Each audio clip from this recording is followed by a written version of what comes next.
کی علامتیں تین ہیں.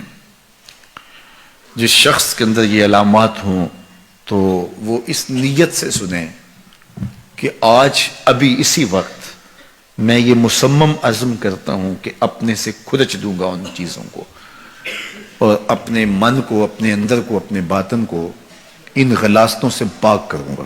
اور عملی موضوعات پہ بات کرنے کا میرا مقصود بھی یہی ہوتا ہے کہ ہماری زندگی میں، سب سے پہلے اپنی زندگی میں اور پھر میرے ملنے والوں کی زندگی کے اندر عملی طور پہ تبدیلی پیدا ہو.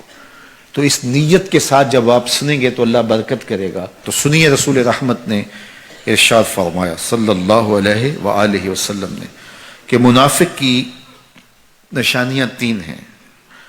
ان میں سے ایک اذا حدث کذب، جب وہ بولتا ہے تو جھوٹ بولتا ہے. یہ منافق کی علامتوں میں سے ایک علامت ہے کہ اس کی زبان جھوٹ کی عادی ہوتی ہے. زندگی میں جھوٹ سے اپنے آپ کو بچائیں، یہ زہر قاتل ہے، اندر اجاڑ دیتا ہے، آپ کا معاشرے سے اعتبار ختم کر دیتا ہے اور آپ کی رسوائی کا سبب ہے. دوسرا ارشاد فرمایا وَإِذَا وَعَدَ أَخْلَفَ، جب وہ وعدہ کرتا ہے تو وعدہ خلافی کرتا ہے. یہ منافق کی علامت ہے کہ وہ وعدہ پورا نہیں کرتا. میرے حضور کسی سے وعدہ کرتے ہیں کہ تیرے آنے تک یہاں کھڑا ہوں، اور وہ جا کے بھول جاتا ہے. میرے حضور 3 دن کھڑے رہتے ہیں، 3 دن کے بعد اچانک وہاں سے گزرا، دیکھا تو حضور کھڑے ہیں.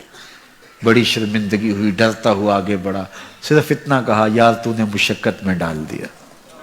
3 دن تک میرے حضور کھڑے. اور میں کہتا ہوں وہ تو 3 دن بعد واپس آ گیا. وہ نہ آتا 3 سال بھی کھڑا رہنا ہوتا، میرے حضور کھڑے رہتے کہ میں نے اس سے وعدہ کیا ہوا ہے. اور میں اور آپ دیکھیں کہ ہم کہاں کھڑے ہیں. ہم کسی سے وعدہ کریں، ہم خود وعدہ کرتے ہیں تمہیں 6 ماہ کے بعد پیسے دیں گے. وہ بیچارہ 6 ماہ کے بعد بھی جو ہے وہ 1 ماہ اور اوپر گزار لیتا ہے کہ چلو کوئی بات نہیں ہے، اور ہم اس کی موت کی دعا کر رہے ہیں یا اللہ فوت ہی ہو جائے تو اچھی بات ہے. تو پھر ہم کہیں کہ اللہ کی رحمتیں ہمیں نصیب ہوں. یار وعدہ کیا ہے، اپنا تن بھی بیچ کے دینا پڑے تو دیں گے. جو وعدہ کیا ہے جہاں کھڑے ہوئے ہیں وہاں کھڑے رہیں گے، چاہے اس کی کتنی بھی اذیت ہمیں کیوں نہ سہنی پڑے. جب وعدہ کیا ہے تو پھر اس کو پورا کرو. تیسری بات میرے حضور نے ارشاد فرمائی وَإِذَا اؤْتُمِنَ خَانَ، جب اس کے پاس امانت رکھی جائے تو خیانت کرے. اس کے پاس پیسے رکھے جائیں، دولت رکھی جائے، کوئی زمین اس کے نام کوئی کر دے کسی وجہ سے، کوئی اور اس کے پاس امانت رکھ دے تو وہ اس میں خیانت نہ کرے. بلکہ آپ کے پاس کوئی بات امانت رکھی جائے تو اس کو بھی جو ہے وہ لوگوں تک نشر نہ کرے. تمہارے کان میں اگر کوئی بات کرے تو وہ امانت ہے. جب وہ بات کر رہا ہو تو دائیں بائیں دیکھ رہا ہو تو پھر اس کا مطلب یہ ہے کہ وہ یہ چاہ رہا ہے کہ یہ بات کوئی اور نہ سنے. تو پھر صاحب امانت کو چاہیے کہ کوئی اور نہ سنے. یہ امانت ہے اور اس امانت کو پورا کیا جائے. اور چوتھی علامت یہ ارشاد فرمائی منافق جب کسی سے لڑ پڑتا ہے تو گالیاں دیتا ہے. ہمارے دین نے ہمیں گالی دینے سے روکا ہے. اپنی زبان کی پاکیزگی اور اپنی زبان کی طہارت کا سامان کیجیے. آپ کسی بھی حالت میں ہوں، آپ کے اوپر کوئی کتنی بھی زیادتی کر رہا ہو، آپ کو کوئی تھپڑ بھی مار رہا ہو تو آپ اس کا مقابلہ ضرور کریں، لیکن آپ کی زبان گندی نہیں ہونی چاہیے.